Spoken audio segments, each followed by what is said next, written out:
And then the chapter concluded, and I was like, fuck. BERSERK is a manga series written by Kentaro Miyamura that has been on my TBR list for a very, very long time, but it always seems to get pushed to the wayside and other things take priority. But it's also kind of polarizing because you've got these two camps of people that sit on either side. One side reckons that it is some of the best fantasy that you're ever going to read and some of the best storytelling that you're ever going to read. And then there's a whole other side that are just like, nope. And they pick it up, start reading it, and they put it down straight away because it is pretty controversial.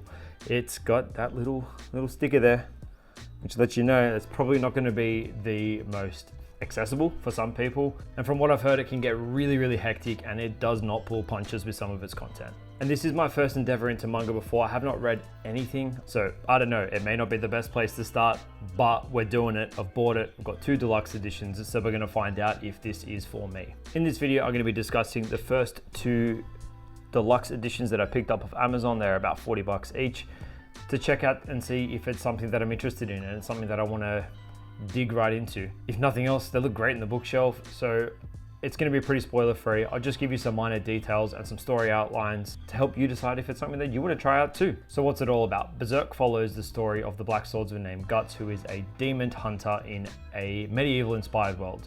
Miyamura does a great job of introducing this dark and gritty world to us by showing us Guts doing the dirty with a lovely little lady who thinks that she has got him pinned, and he flips the table pretty quick and blows her apart with his hand that turns into a cannon. And then he gets up and strolls off into the sunset like it's just another day on the job for our guy Guts. And this is going to happen quite a lot over the first couple of chapters because Guts is a total badass and Miyamura wants you to know it straight from the start. He walks around with a hand crossbow. He's got a sword that is just so big. He's got an arm that turns into a cannon, and he loves, more than anything, just cutting people in half. It's his favorite thing to do apparently. And it's very heavy over the first couple of chapters. Guts is a badass and he needs no help, he needs no one.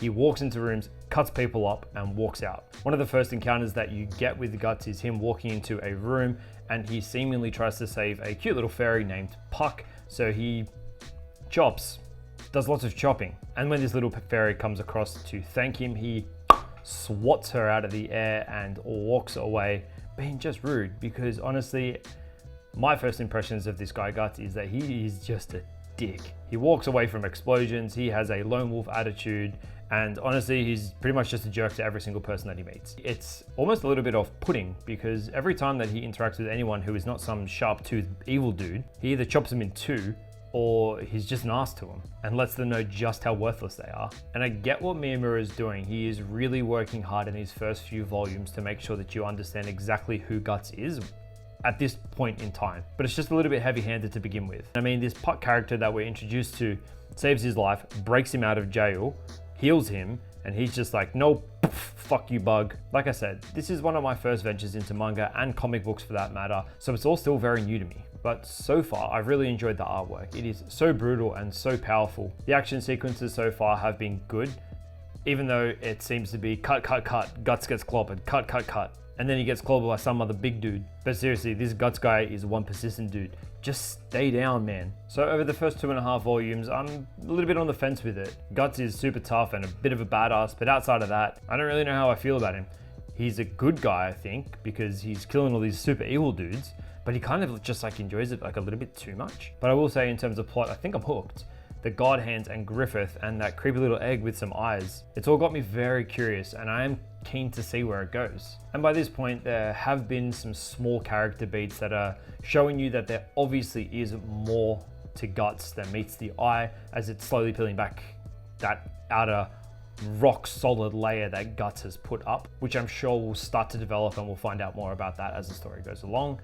Apart from that, I've really liked the character designs. Each of them are really unique, but they all have that Hellraiser vibe to them, which is really cool, but they're all kind of really unique in their own sort of way and all super gross as well. Then we get a fun flashback and it takes us back to the interesting circumstances around which Guts was born, and we start to see just how brutal this kid's upbringing was. And then the chapter concluded and I was like, screw this world and screw the people in it. I get why people put this down and don't make it past this part. And you slowly start to understand why Guts is the way he is. And I have a feeling we ain't done yet. So far, this deluxe edition has set up an brutal world that I do not want to be a part of, but it does have me hooked, and I am very curious to see more layers and find out more about Guts. I don't know if I'm ready for it, but I am going to pursue the second deluxe edition and we'll see where it takes us. I want to find out more about Guts and the God Hands and that weird egg with eyes. I cannot remember how to say it and I'm not even going to try. But hopefully in the next deluxe edition we do find out more about these things and we'll see how we go. But I do think I might have to be in the right mindset to crack open the second one, but we'll see. So at the end of the last edition we were left with some pretty hectic stuff, and we jump straight back into it, which is just so much fun. This next edition covers a couple of different chapters. It's got the Golden Age, it's got Nosferatu Zod, some assassins, and then we get a look into Casca and her character, and I'm guessing some of her perspective. But before we get to that, we're in the thick of a big old flashback. The Black Swordsman chapters at the beginning showed us the man that Guts is, and like I said earlier, the man is a dick. We are introduced to the 5 God Hands who are giving off some seriously creepy vibes. But Guts seems to have one big fascination on this one guy, Griffith. They've got some serious history and you can feel it. It is so strong through the first few volumes and it carries so much momentum because you start asking some serious questions about them, but then you are ripped right back to the beginning. And I have to say, the more that I read and the further that I dig into this series, the more in love with it I fall. I'm so glad that this is my first endeavor into manga, but I feel like I might have set the bar super high, but now I'm stuck. I need to know, what the fuck happened to Griffith? The man is put on a pedestal by every single person around him. He seems to be able to do no wrong whatsoever. Everybody loves him, nobody hates him. Everyone wants to be him, except for Guts, who kind of has some mixed feelings, but even he is slowly starting to become infatuated and develop this allegiance to Griffith. He's the one that seemed to save them all and the one that's going to save the world, apparently. He started as no one and he's climbing a ladder and getting as high as he possibly can. He seems to be doing it so that he can just be great, but the way that he's portrayed and seen through everyone's eyes, especially Casca's, they just love him so much. And as we continue, we follow the extreme journey that Guts has gone through to get to where he is now, and you kind of do get why he is the way he is. I won't go into too much detail and spoil things for you because I want you to experience it all for the first time as well. I think you should definitely check it out. It is different. If you can get past that Golden Age era where it does get pretty hectic, there are some other things in there, typically mostly around like the ages of some people doing some things. It does get a bit weird, but if you can look past it, I feel like you're going to be left with something pretty fantastic. I really look forward to continuing my journey of discovery and finding out just what is going on here. I need to know about these gods. I've got to find out how Griffith gets there, why he's got this egg around his neck. I can't wait. I might change the format of these in the future, but who knows? I sure don't. We will see, but that is it. We are done, and I'll catch you in the next one. See you later.